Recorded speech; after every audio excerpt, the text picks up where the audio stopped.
본 말씀을 통해서 믿음의 마진, 믿음의 마진이라는 제목으로 하나님의 말씀을 증거하겠습니다.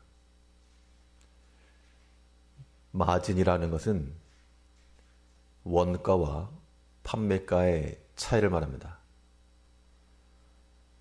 그래서 이 장사를 하는 사람에 있어서는 얼마에 파느냐가 중요한 게 아니고 마진이 어떻게 되는가, 얼마만큼의 남는 장사가 되는가, 그게 더 중요한 겁니다.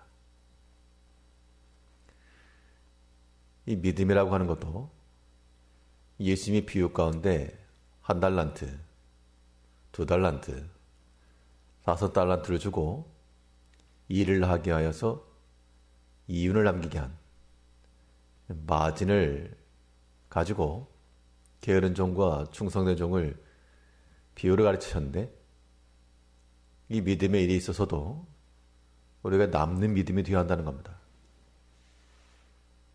우리가 오랫동안 혹은 평생토록 말도 하고 행동도 하여 이 믿음의 일을 하긴 하는데 남는 게 없다. 도리어 땅에 떨어져 버린다. 그러면 마진이 안 좋은 겁니다. 그러면 우리는 1달란트를 가지고 그대로 가져가는 악하고 게으른 종일 수 있으므로 우리의 믿음이 남는 믿음이 되고, 그래서 하나님 나라에 쌓여지는 그런 믿음을 갖춰야 됩니다. 이런 남는 믿음이 되려면 어떻게 해야 될 것인가? 오늘 본 말씀을 통해 살펴보시면, 먼저는 이 믿음의 직접성을 활용해야 됩니다. 중간에 유통 과정이 많게 되면 아무래도 중간에서 한 번씩 건너뛰기 때문에 결국 마진이 좋지 않습니다. 믿음의 일에 있어서 중간 과정을 생략한다는 것은 직접 해라, 직접. 우리의 믿음의 일이 남는 믿음이 되고 쌓여지는 믿음이 되려면 우리 스스로가 그 믿음의 현장 가운데 직접 투입이 되어서 때로는 고난과 고생과 수고가 있으나 그것들을 다 감당해내야지만 거기에 남는 것이 있다는 겁니다. 아무튼 이 중간의 과정이 많게 되면 유익함보다는 해로움이 있다, 그것을 말씀하고 있는데, 특별히 오늘 본문에서는 소식을 전하는, 즉 말에 관한 것을 언급하면서 이 말이라고 하는 것도 직접 하는 것은 유익하나 전달하는 것, 이 미련한 자를 통해서 전달하게 되면 해를 입는다고 했습니다. 6절 보시면, 미련한 자 편에 기별하는 것은 자기의 발을 베어버립니다. 해를 받느니라. 그럼 왜 해를 받는가? 이 전달하는 자가 제대로 전달을 못 해주기 때문에, 원뜻을 곡해하거나 잘못 전달하기 때문에 미련한 자의 기별이라고 했으니까요. 도리어 거기에서 없던 문제가 발생하고 오해가 생겨난다는 겁니다. 이런 일들 많이 있죠. 특별히 교회 내에서도 이런 일이 많이 있습니다. 우리가 어떤 사건들이 있어서 오해나 다툼이 생기는 경우는 대부분 직접 보고 듣고 확인해서라기보다도 누구 말을 들을 때 그랬다더라, 물론 그 말을 하는 사람이 신빙성 있게 말한다면 이건 사실이겠으나 직접 확인하지 않고는 알 수 없는 겁니다.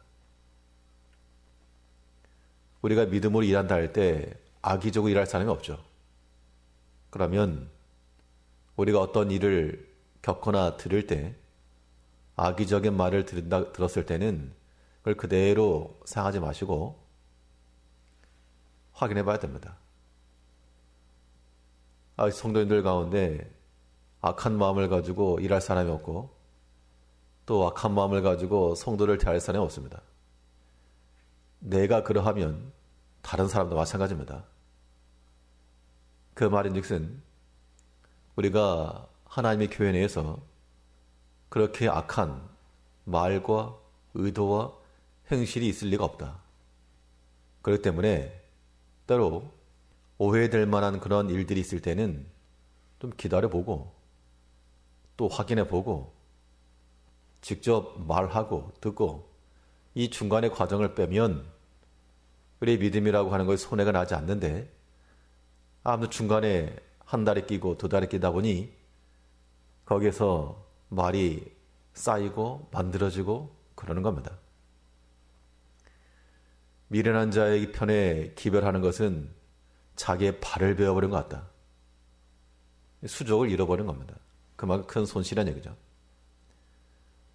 이제 우리가 말과 행함에 있어서 오해나 불식 이런 것을 위해서라도 직접 말하는 거 좋고요. 또 우리가 어떤 오해가 생겼을 때는 직접 보십시오. 직접 물어보시면 됩니다. 교회적 상황이나 이런 일에 대해서도 오해가 있을 수 있습니다. 그래서 사람들이 웅성웅성하기도 하고 그래 봐야 아무런 유익이 없죠. 그렇게 하면 믿음의 마진 안 떨어지는 겁니다. 좋지 않은 겁니다. 직접 물어보시면 설명해 드릴 것이고 오해할 만한 것이 있으면 사과할 것이면 사과를 하고 또 용서할 것이면 용서를 해서 그렇게 해서 풀어나갈 때 믿음에 남는 게 있는 겁니다. 우리가 어리석은 자와 같이 이 중간에 많은 과정을 거쳐가지고 말을 많이 할 것이 아니고 우리의 모든 중간 과정을 줄여서 믿음이 현장에서 바로 일할 수 있도록 직접적인 그러한 관계를 통해서 서로 소통하시고 믿음의 일을 이루어가야 됩니다. 직접 일할 때 믿음의 일이 중요한데 직접 일한다는 것은 다른 의미로 말하면요. 자기 것으로 일해야 된다는 것을 의미하기도 합니다. 성경에 보면 어떤 사람이 나무를 하러 갔는데 이 도끼를 가지고 나무를 하다가 이게 물에 빠져버렸습니다. 이 도끼가 자기 게 아니고 남의 것을 빌어온 거여가지고 도끼가 빠져버리니까 이거 아이고 자기 것을 했다 그러면 별 문제가 안 됐을 것인데 남의 것으로 하다 보니 문제가 발생했다. 우리의 믿음이라고 하는 것도 남는 믿음 되려면 우리가 이 믿음 안에서 우리 스스로가 하나님께로부터 받은 그 믿음의 모든 전을 가지고 직접 그 현장에 설 때 그 수고와 어려움의 때를 거친 이후 큰 유익으로 남는 겁니다. 이 믿음의 직접성이라고 하는 것이 믿음의 마진을 좋게 하는 것뿐만 아니라 때로는 간접적인 것도 활용할 필요가 있는데요. 이 믿음을 간접으로 한다는 것은 나보다 더 나은 그 믿음의 사람을 잘 따라가는 겁니다. 위탁하네, 위탁. 본받는 것, 배우는 것. 오늘 본문에서는 이 소식을 전할 때 미련한 자에게 전했기 때문에 문제가 발생한 겁니다. 그런데 만일 믿음과 지혜로운 자를 통해서 전달했다 그러면 아마 수월하게 해결되었을 겁니다. 우리가 하나님의 교회에서 일할 때도 마찬가지입니다. 우리가 어떤 사람을 통해서 일할 것인가. 만약 간접적으로 중간을 통해서 말을 한다 할 때는 때로는 직접 못할 때도 있죠. 간접적으로 행하는 것이 더 효과적일 때도 있는데 그럴 때는 반드시 지혜를 따라서 6절 다시 보시면요. 미련한 자 편에 기별하는 것은 자기 발을 베어버립니다. 해를 받느니라. 그래서 미련하다 지혜롭다라고 하는 것은 지식에 맞냐 적냐 그런 의미가 아닐 것이고 하나님을 경외하고 말씀에 근거하여 판단할 줄 알고 그게 지혜로운 겁니다. 그러면 우리는 이 믿음 있는 그 사람과 함께 일하는 게 중요한 겁니다. 그러지 못하고 사람의 지혜가 풍성한 사람을 통해서 일을 하려 하면 여기는 손실입니다. 손실. 성경 그 어디를 봐도 하나 앞에서 원망함을 가지고 광야에서 모세를 대적하고 장막에 모여서 대적한 무리들이 무식한 자들 아니었고요. 그 당시 지도자들이었으며 또 모세를 대신해서 일할 만큼의 능력이 있었던 사람들이 그랬을 겁니다. 그래서 사람의 지혜를 가지고 모여서 일을 하려고 하다 보니 거기서 이제 불신이 나오고 인간적 생각 나오고 반역이 나오고 하나님의 심판이 이루어졌습니다. 하나님의 교회 내에서 이 모든 질서를 따라 행하되 더 믿음이 있는 사람의 말을 들으시고 또 믿음을 따라 행하시는 분들의 그런 지혜를 빌어 그렇게 행해 나갈 때 우리의 믿음이라고 하는 것이 손실나지 않고 유익한 겁니다. 믿음의 일이라고 하는 것을 그렇게 위탁할 수 있습니다. 이제 우리의 믿음이라고 하는 것이 마치 장사와도 같아서 오늘 하루 우리가 장사하실 것인데 남는 믿음 돼야 남는 믿음. 어떤 경우라도 오고 가고 하는 그 말 속에서 손해보지 마시고 직접 확인해 보면 됩니다.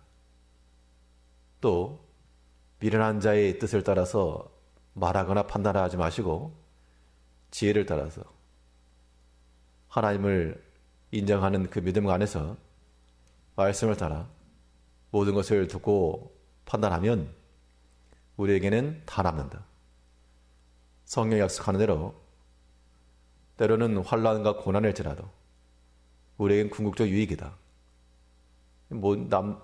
손해볼 게 없다는 겁니다.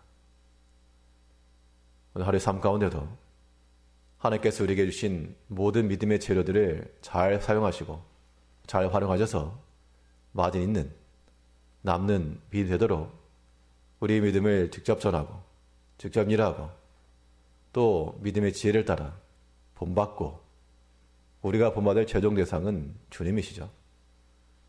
예수님께서 제자들 가운데서 어떻게 하셨는가? 핍박하는 자들 사이에서 어떻게 대하셨는가? 이 모든 것들을 마음에 두시고 믿음 안에서 살아가며 오늘도 믿음의 큰 수익으로 남겨 기뻐하는 복된 한 날 되시길 바라겠습니다. 기도하겠습니다.